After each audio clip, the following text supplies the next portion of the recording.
C'est en payant des passeurs que Raj a pu quitter le Sri Lanka, le pays traversant alors une guerre civile sanglante. Ce Tamoul ne veut pas être identifié pour protéger sa famille restée là-bas. Après environ 1 mois de voyage en mer, sans eau potable les derniers jours, son bateau a été arraisonné. Les gardes-côtes australiens interceptent une 12aine d'embarcations par mois.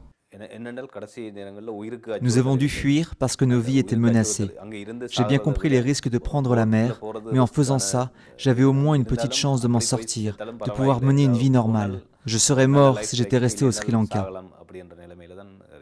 Raj a passé 6 mois dans un centre de détention administrative avant que les autorités décident qu'il pourrait rester. Un délai relativement court pour arriver au terme des procédures administratives. Les demandeurs d'asile sont devenus un gros enjeu électoral. Les 2 principaux partis ont fait vœu de fermer les centres de détention comme celui-ci. Ils souhaitent aussi que les demandes soient traitées dans un pays tiers. Le Parti travailliste propose le Timor oriental, mais c'est à Nauru que la coalition de Tony Abbott veut envoyer les réfugiés. L'île n'est en effet pas tenue par des conventions de droits de l'homme. La coalition conservatrice a été la plus grande bénéficiaire du débat sur les demandeurs d'asile, parce que sa base électorale est plutôt favorable à sa ligne plus dure sur la question. Le Parti travailliste, par contre, se trouve souvent en difficulté sur cette question qui divise son électorat. Seuls 1,5% des immigrés qui arrivent en Australie chaque année le font par bateau. L'année dernière, le pays a pris en charge 0,6% des réfugiés dans le monde. Ils s'installent pour la plupart dans l'ouest de Sydney et les banlieues les plus pauvres de la ville, ce qui rend la question d'autant plus controversée.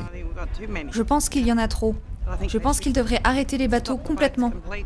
Laissez-les venir, donnez-leur une chance. S'ils font quelque chose de mal, vous pouvez les renvoyer, mais soyez équitables. Ce sont des êtres humains après tout.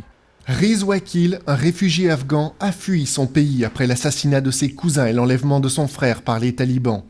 11 ans après un voyage de tous les dangers, il est maintenant marié et père de 2 filles. Il dirige une agence de design. Les gens ici me soutiennent dans mon entreprise.